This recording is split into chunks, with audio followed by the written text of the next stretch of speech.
Hello boy, it's your boy Mr. Funtime creator. Today we reacting to the world. The I don't know. The scientists find the super uh, dinosaur, the fossils. I really have no idea. So let's react to it, and you have to watch it together with me. Okay. Okay. Let's start. One, two, three. Is fossil of giant super predator. Antarctica wasn't always a frozen wasteland. Oh, I don't know that. A long time ago, it was full of life. And 56 million years ago, something terrifying stalked its jungles. A giant flesh-eating bird. It was around 6 feet tall and weighed as much as a lion. For millions of years, nothing could challenge it. So why did it disappear? And could there be even bigger predators still hidden beneath the ice? Paleontologists found two massive claw bones in Antarctica, sharp, curved, and powerful, belonging to this bird. Interesting. They were dug up from the Epresian-aged rocks of Seymour Island, which means they're around 40 to 50 million years old. Interesting to see if this Their shape left no doubt. These were the so-called terror birds. Their scientific name is Forus raceti, some of the most fearsome predators to ever walk the earth. They were flightless and didn't even need wings. Instead, they could sprint at breakneck speeds, like ostriches from a nightmare. For millions of years, these birds ruled South America. But now, for the first time, their presence has been confirmed in Antarctica. No surprise here. Back then, South America and Antarctica were still connected, allowing animals to easily commute between continents. So these birds probably migrated south to adapt to life on Antarctica's prehistoric landmass. It didn't just survive here, it thrived. But at some point, this nightmare of an animal vanished. Why? Most likely because of the temperature changes. Antarctica was cooling, slowly turning into the frozen wasteland we know today. Its prey may have declined, leaving the predator without enough food. Eventually, it disappeared, leaving no descendants behind. Researchers hope that they'll find a complete skeleton eventually. They're also wondering where there might be even bigger species waiting to be discovered. Perhaps these birds evolved into a completely new Antarctic lineage. But for now, all we have are two giant, creepy claws.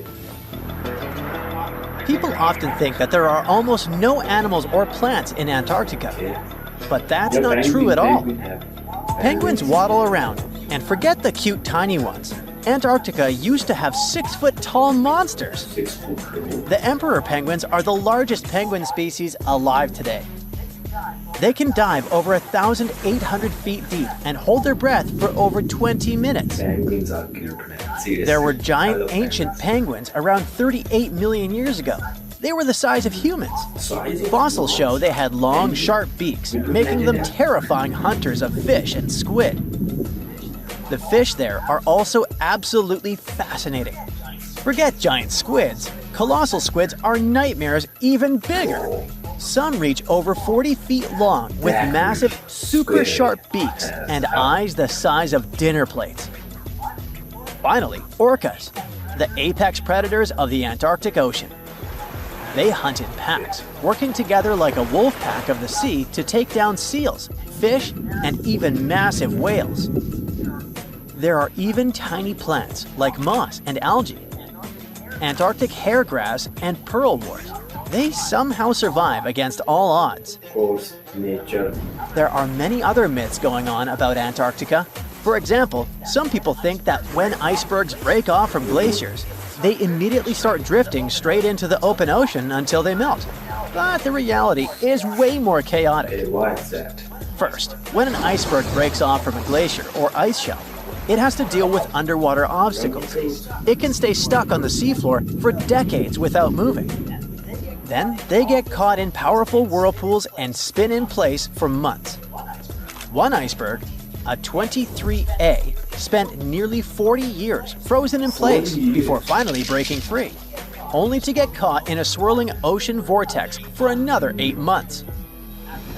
After that, their paths are influenced by ocean currents, tides, winds, and even underwater topography. They don't just float freely, their movements are full of literal unexpected twists. And speaking of glaciers, another strange rumor is that some humans can't travel more than 311 miles inland in Antarctica because of an impassable ice wall, freezing jet fuel, deadly winds, and no oxygen. But this is completely false. Antarctica has been explored by planes, vehicles, and even scientists on foot. There's an entire research station sitting at the South Pole. People live there all year long. The ice wall is real, a massive ice cliff rising above the ocean. But that isn't some secret barrier, it's an ice shelf. These are thick slabs of ice that form when glaciers slowly flow off the land and spread over the ocean. Almost 3/4 of Antarctica's coastline is made up of them, but they don't form some giant ring around the world. Antarctica is one of the most extreme places on Earth, but we've conquered its challenges and we keep learning more about it every year. That's why every year millions of dollars are poured into keeping research stations running, protecting wildlife, and making sure the people who live there have everything they need. But where does all this money go? Give it to me, man. Well, Antarctica stations are basically small cities. There's electricity, heating, water purification, food storage, and medical facilities. The biggest station, McMurdo, is basically a town with over 1,000 people in summer. It has everything from a fire station to a gym. The South Pole Station is super deep inland, so it's one of the hardest places to supply. Getting food and fuel there requires airplanes flying thousands of miles in extreme cold. But the internet loves a good mystery. When Google Maps revealed what looked like a massive doorway in Antarctica, conspiracy theorists went wild. People joked about everything from Bigfoot's vacation home to a secret base, or even a Star Trek spaceship hangar hidden in the ice. But there's a way simpler and less exciting explanation. It's actually a grounded iceberg, a chunk of ice that got stuck in shallow water and is now slowly melting. As ice moves across the landscape, it flows around bumps and obstacles, creating odd shapes. The process of melting, breaking apart, and refreezing can carve ice into unexpected forms. Antarctica also has incredibly strong downward-blowing winds that sculpt ice into dramatic formations over time. No secret doorway, unfortunately. And speaking of doors, for years, Ushuaia, Argentina, has been called the gateway to Antarctica. The last stop before the icy continent. The place where expeditions begin. But there's another option. Punta Arenas, Chile. Let's compare them. Ushuaia is closer to Antarctica. It's the top departure point for tourists going on cruises. But no regular flights to Antarctica. No major scientific bases operating from here. It's basically controlled by the military, which refuses to allow private flights, only commercially operated ships. Yes, Punta Arenas is further from Antarctica, but 22 countries and global organizations use it as their main base. There are regular flights to Antarctica happening there every year. Private airlines can actually operate here, making it the real air connection to Antarctica. Ushuaia may have the best location physically, but Punta Arenas actually runs the show. Argentina made a huge error in picking its Antarctic airbase. Instead of setting up a simple, accessible base at sea level, they built Marambio Base, very high on rough terrain, completely impossible to reach by land. Everything has to be flown in by helicopter, making operations slow, expensive, and frustrating. For 50 years, Argentina stubbornly stuck to this bad decision, while Chile set up efficient, well-planned bases that the world now uses. If things don't change, Ushuaia will be nothing more than a tourist stop. But what's terrifying is that Antarctica seems to be returning to its past. It's supposed to be the coldest place on Earth, but something shocking happened just recently. For the first time in recorded history, temperatures in Antarctica broke 68 degrees Fahrenheit. This continent is buried under miles of ice. Usually, temperatures there can drop to minus 112 degrees.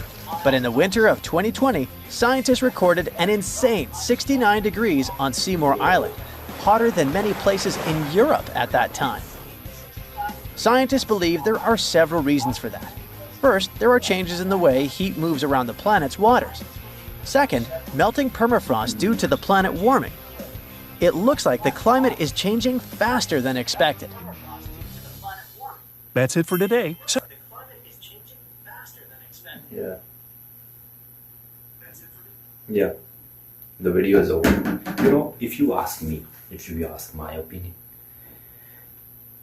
I love to go Antarctica. I want to see if there is any kind of giants hidden in there. But the scientists research now on, they find nothing. Yeah, nothing. This video is also just I don't know what they recorded, what the facts they are telling us. We know all the facts. The ice is melting. Before the summer, if the ice melt all in Antarctica, so I think we have a chance to visit Antarctica. I think we have. I think yeah, that's it. If you ask me in the video of opinion, not so great. Its video is okay. Nothing really special about it that I knew all the facts they're telling me. And they just fake the thumbnail. I saw their thumbnail. Thumbnail was great. Something hidden in the Antarctica. But when I saw the video, totally disappointed. Just like my video. If you like, please like the video, subscribe and share it. Thanks for watching. Thank you for all the support. Please like the video.